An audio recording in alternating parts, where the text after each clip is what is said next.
Hey everybody, my name is Brandon. Welcome back to Cinefessions, where we talk all things media. And today we are talking Mill Creek Entertainment because they have sent me over another box of their October releases. So I don't believe this is a super big month for Mill Creek, but hopefully there will be some cool things inside the box here. So let's get into this. Before we do all that though, if you have a quick second, go ahead and hit that like button down below. That engagement really does help me out. But with that said, let's not waste any more time at all. Let's dive right in to Mill Creek's October releases. All right, we are opened up. Let's see what's inside. All right, so it feels like there's a Blu-ray and a DVD. Let me start with the DVD, and I believe this might even be a TV series. Yes, it is. We have He-Man and the Masters of the Universe, the complete series. So this is like the reboot of He-Man, which is super interesting to me. Now, I'm someone who knew of the He-Man character growing up, but I don't remember spending much time with He-Man at all as a younger kid. And so I am super intrigued to see what this is about. I will be going into this as someone who hasn't really watched He-Man, so maybe I'll enjoy it. I guess we'll see. But yeah, there is 3 seasons and 26 episodes in here, so 11 hours and 19 minutes of content. So very intrigued to see if this one is any good. Obviously, I feel like this has to be pretty divisive because He-Man has such a huge cult loyal fan base, the original, and so you come out with something new, looks a lot different. You can see it's like that 3D style, which frankly, I'm not the biggest fan of, but if it's done well, then it's done well. So we will see. So He-Man, the Masters of the Universe, the complete series. Hopefully this one will be fun. 3 seasons, 26 episodes. So that's a pretty cool one. All right, we have one more, and it looks like a Blu-ray. Yes, a double feature Blu-ray. So we have Waist Deep with Tyrese Gibson and The Game in there. And then Spike Lee presents Drop Squad. So interesting. I've heard of Waist Deep, but I have not heard of Drop Squad. So I don't really know what either of these are about, but we will see. It says Drop Squad is a controversial film that taps into one of the most explosive issues of our time. Hopefully that'll be interesting to watch. And then Locked and Loaded with Action. Waist Deep is an explosive thrill ride featuring Tyrese Gibson, an ex-con who's trying to go straight. So interesting. Both of them look like action films, and hopefully they'll be enjoyable. I know very little to nothing about either of them, so we'll see. I will mention they both are in widescreen, which is great to see because last month we had that DVD release of something in full screen.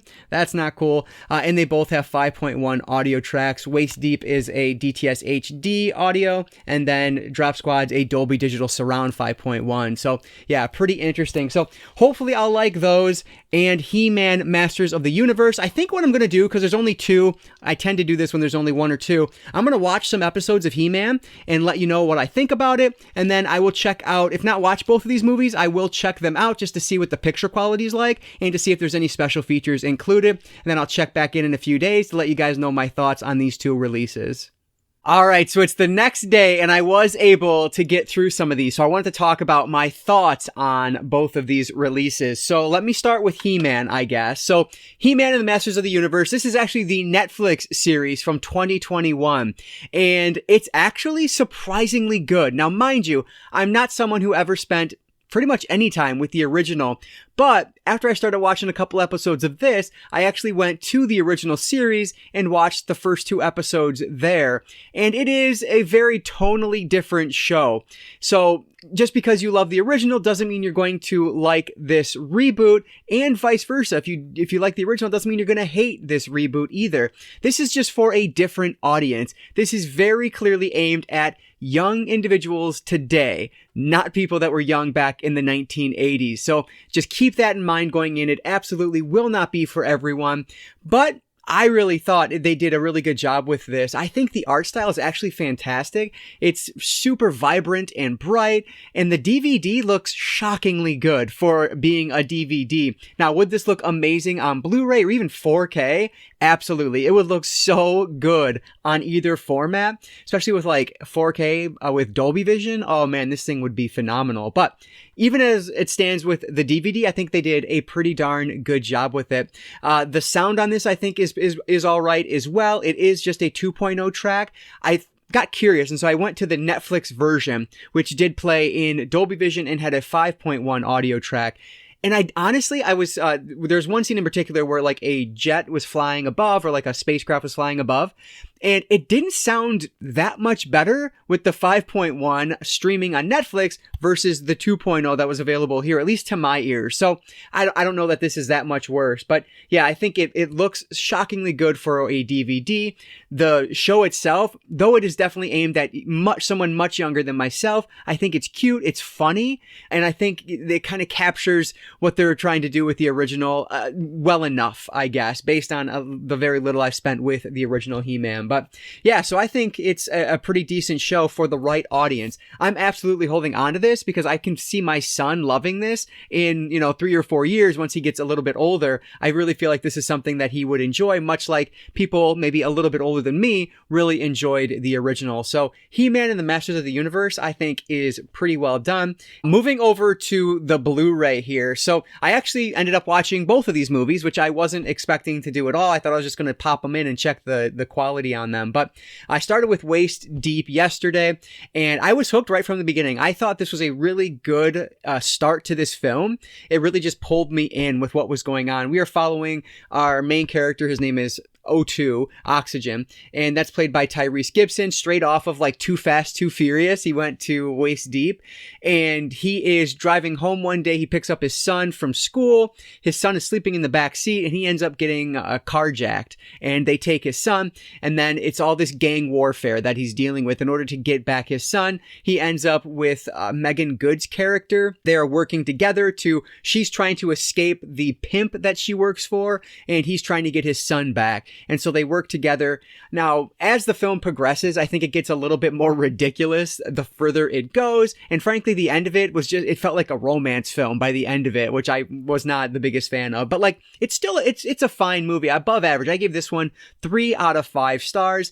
Maybe it deserved 3.5. I don't know. But for me, it was just when it kind of devolved a little bit as it went on after that final, like the climax happens, and then it kind of keeps going. There's another, I guess you could call it, climactic moment, but it just felt more like a romance toward the end, and they lost kind of what they were doing at the beginning. Because at the beginning, man, there's a scene with Big Meat, I think his name is. He's like the head gangster or whatever, and he ends up chopping a guy's hand off, and he's just holding the hand while the guy's bleeding on the floor. I was like, man, this is more brutal than some of the horror movies I've watched this month. So I was like, wow, that was very brutal. So much violence in this. It was crazy. I have no idea, obviously, like I've never lived that life, so I have no idea how realistic or how far-fetched it is, but boy, it feels like a rough lifestyle to live. So I'm glad I never had to. But yeah, just a real, a close look at gang warfare. While all this gang warfare is going on, you have like these protests going on about protect our streets and make our streets safer. So there's very clearly a message that they're going for here. And I think they do a decent enough job with it.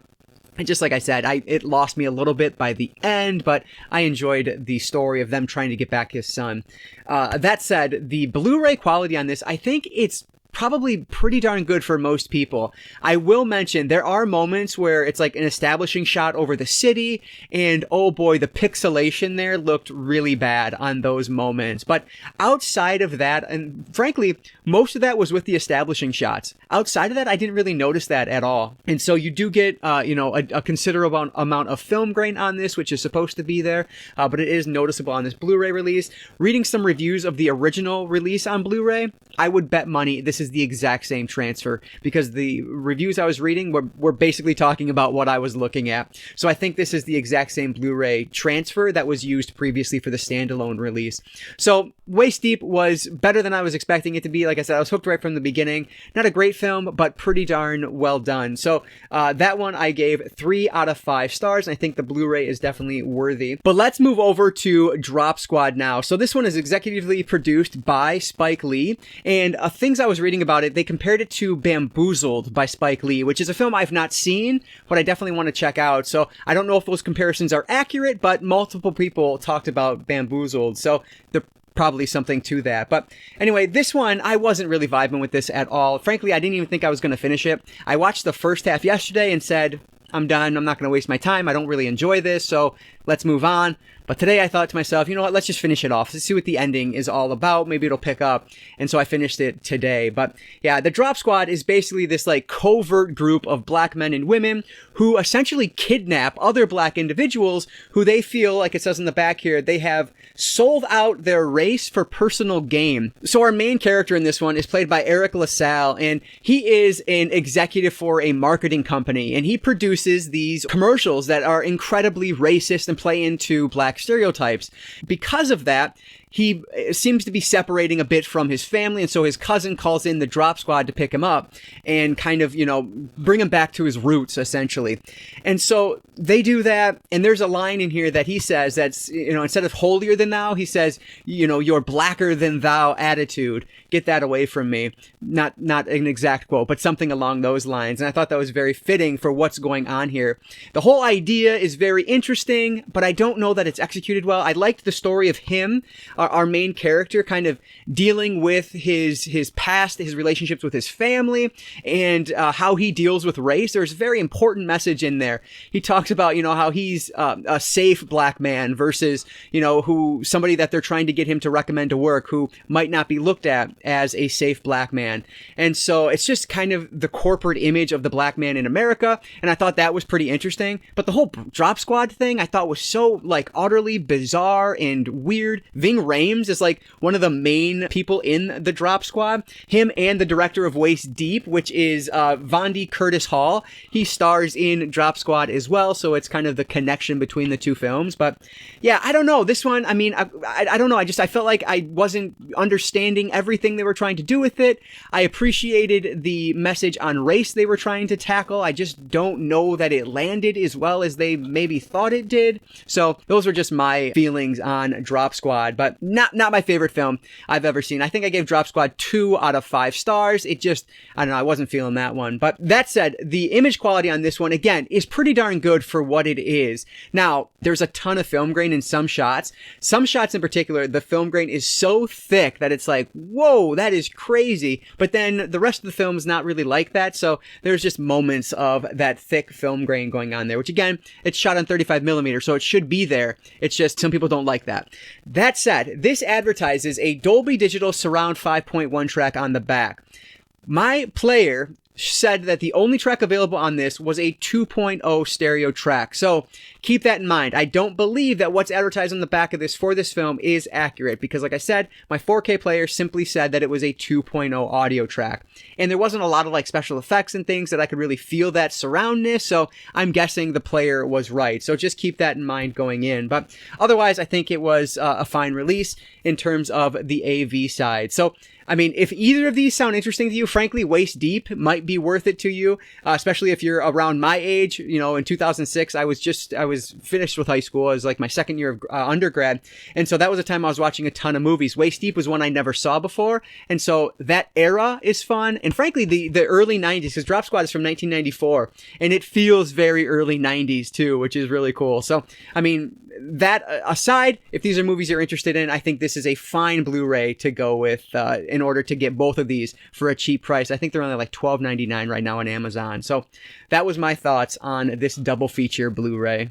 All right, so those are my thoughts on the October Mill Creek releases. Pretty good for what they are. If you're the right audience for He-Man, or if you have kids that are the right audience, that's a really good release. And then if you like either of these movies, this Blu-ray is a pretty strong outing. So I'll also mention Drop Squad, not available on Blu-ray until this release. So definitely the way to go if you're curious about watching that. But I would love to hear from you guys down in the comments below. Have you seen either of the movies or the TV show? Let me know what your thoughts are on them. I would really appreciate any and all thoughts down there. So thank you so much for that. A big thank you to Mill Creek for sending these over my way. I appreciate that partnership very much. But as always, if you guys enjoyed this one, please hit that like button down below. That engagement really does help me out. And like I always say, I don't just talk movies, I talk all things media. Books, movies, video games, graphic novels, manga. If it's media related, I'm interested in it. And if you are too, you might consider subscribing. All right, guys, so that's going to do it for today. I just want to say thank you all so much for watching. And I want to encourage you to consume some media today. I'll catch you next time.